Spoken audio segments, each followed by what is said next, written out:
नमस्कार and welcome to Bharat affairs. Recently PM Modi 5 दिनों के लिए 3 देशों की यात्रा में है, जिनमें सबसे पहला विजिट होने वाला है नाइजीरिया, जो कि अफ्रीकन कॉन्टिनेंट का एक कंट्री जो ऑयल प्रोडक्शन के मामले में जाना जाता है। दूसरा विजिट यहाँ पर होने वाला है ब्राजील में, जो कि एक साउथ अमेरिकन का एक कंट्री है। और फिर यहाँ से फाइनली साउथ अमेरिकन का ही कॉन्टिनेंट ब्राजील के जस्ट ऊपर आप देखेंगे तो ये गियाना है, जो कि वेनेजुएला से जस्ट ये अपनी जो बॉर्डर है वो शेयर करता है। और दोनों देशों के बीच में एक डिस्प्यूट्स है लैंड को लेकर। और जैसे ही यहाँ पीएम मोदी नाइजीरिया पहुंचे, नाइजीरिया पहुंचने के बाद में पीएम मोदी को यहाँ पर नाइजीरिया का सेकेंड हाईएस्ट नेशनल अवार्ड, जी हाँ बिल्कुल, आप यहाँ पर आर्टिकल देख पाएंगे, PM Modi receives Nigeria second highest national award से इन्हें नवाजा जाता है। और ये जो सेकेंड हाईएस्ट नेशनल अवार्ड है ना नाइजीरिया का, जिसे कहा जाता है GCON, मतलब यहाँ पर grand commander of the order of the niger, जिसका फुल फॉर्म है, जिसे 1969 के टाइम में लास्ट टाइम क्वीन एलिजाबेथ उन्हें दिया गया था। उसके बाद में बहुत सारे लीडर्स आए, चाहे यूके की बात करें या फिर हम बाकी दूसरे देश की बात करें, चाहे शी जिनपिंग की बात करें, लेकिन 2024 में 1969 के बाद में 2024 में फाइनली यहाँ पीएम मोदी को GCON अवार्ड यहाँ पर दिया जाता है। और ये इंडिकेट यहाँ पर करता है यहाँ पर यह कि किस तरीके से यहाँ पर पीएम मोदी मोस्ट अवार्ड जो है ये फॉरेन नेशन से यहाँ पर इन्हें अब तक मिले। क्योंकि रिसेंटली आपने ये भी देखा होगा कि पीएम मोदी रसिया जाते हैं और रसिया जाने के बाद में रसिया का जो हाईएस्ट सिविलियन अवार्ड है ये इन्हें दिया जाता है। और प्रेसिडेंट जो पुतिन है ये खुद अपने हाथों से इन्हें देते हैं। लेकिन इंडिया और नाइजीरिया दोनों के बीच जो रिलेशन है आपने बहुत कम देखे होंगे। आपने आए दिन ये सुना होगा कि इंडिया और यूएस के रिलेशन, इंडिया और रशिया के रिलेशन, इंडिया फ्रांस के रिलेशन, लेकिन इंडिया नाइजीरिया के रिलेशन के बारे में आपने बहुत ज्यादा नहीं सुना होगा। लेकिन यहाँ पर अचानक पीएम मोदी क्यों नाइजीरिया जा रहे हैं, क्यों गियाना जा रहे हैं, क्यों यहाँ ब्राजील जा रहे हैं, इसके पीछे एक एजेंडा, एक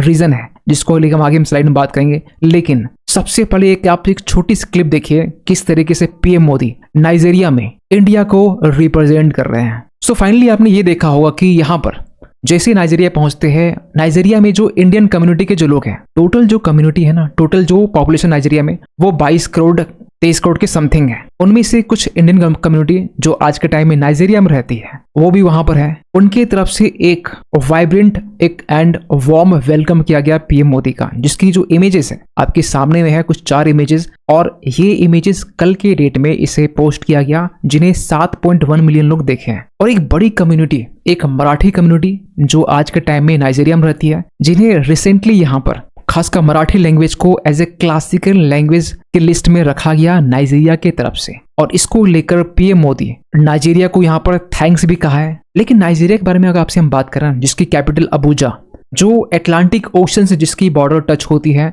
वो देश जिनकी ऑफिशियल लैंग्वेज तो इंग्लिश है, लेकिन बाकी जो रीजनल लैंग्वेज है ना 525 से भी ज्यादा है। जहां पर यह कहा जाता है कि एथनिक जो ग्रुप्स है ना करीब करीब यहाँ पर जो 30% है हौसा है, बाकी वेरियस जो ग्रुप्स है आप यहाँ पर अपनी स्क्रीन में देख सकते हैं। टोटल पॉपुलेशन की बात करें तो यहाँ पर 23 मिलियन मान के चल सकते हैं यहाँ की पॉपुलेशन है, जो कहीं न कहीं पाकिस्तान के आसपास में है, जिसकी करेंसी नायरा है। लेकिन पीएम मोदी यहाँ पर नाइजीरिया, गियाना, ये जो 2 देश विजिट कर रहे हैं ना, इसके पीछे यहाँ पर एजेंडा है ऑयल ट्रेड को लेकर। क्यों, आगे हम बात करेंगे इसको लेकर। क्योंकि जब हम बात करते हैं नाइजीरिया के बारे में ना, तो आपके दिमाग में एक चीज आता होगा, नाइजीरिया एक वो देश जो पॉपुलेशन के मामले में सबसे ज्यादा पॉपुलेशन खासकर अफ्रीकन कॉन्टिनेंट में।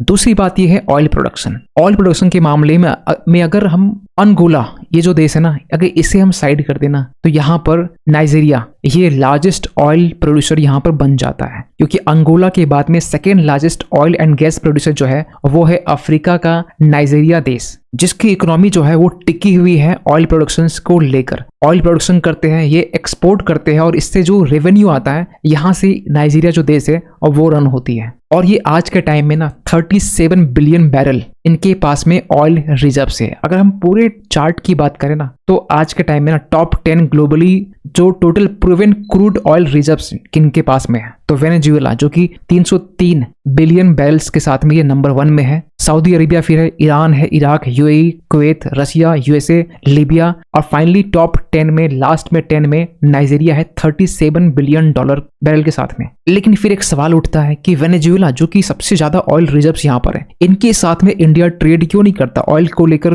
देखिए वेनेजुएला के साथ में ना हम लोग ऑयल परचेज कर रहे हैं, इवन की वेनेजुएला में जो इंडियन रिफाइनर्स है ना वो वहां पर काफी ज्यादा एक्टिव है। इवन कि ये भी चीजें निकल के आ रही थी, खास के इसी साल हम फरवरी के महीने की बात कर रहे हैं, जब इंडिया जो है वेनेजुएला का टॉप बायर क्रूड ऑयल, ये हम बात कर रहे हैं पिछले साल दिसंबर जनवरी की। लेकिन इसके कुछ टाइम के बाद में, क्योंकि वेनेजुएला में ना सरकार यहाँ बदलती रहती है, क्योंकि यहाँ पर करप्शन एक बहुत बड़ा मामला है, यूएस के सैंक्शंस यहाँ पर लगते रहते हैं। बाइडेन के एडमिनिस्ट्रेशन ने यहाँ पर बार बार यहाँ पर सैंक्शन लगाया। इवन कि ट्रंप जो माने जाते हैं कि वेनेजुएला में सैंक्शंस के मामले में वेनेजुएला और ट्रंप दोनों की बनती नहीं है, जब इनके ऊपर सैंक्शंस लगाया गया यूएस की तरफ से, तो ये चीजें इम्पैक्ट हुई इंडिया के क्रूड ऑयल इंपोर्ट को लेकर। और इसके बाद ना इंडिया ने ऑल्टरनेटिव ढूंढना स्टार्ट किया और ये नजर गई नाइजीरिया, एक ऐसा देश, एक ऐसा अफ्रीकन कॉन्टिनेंट का देश जहां पर यूएस का कुछ खास इन्फ्लुएंस नहीं है, यूरोपियन कंट्री का कुछ खास इन्फ्लुएंस नहीं है, चाइना भी यहाँ पर कुछ खास इन्फ्लुएंस नहीं रखा है। लेकिन सबसे बड़ा एक सवाल निकल के आता है कि अगर इंडिया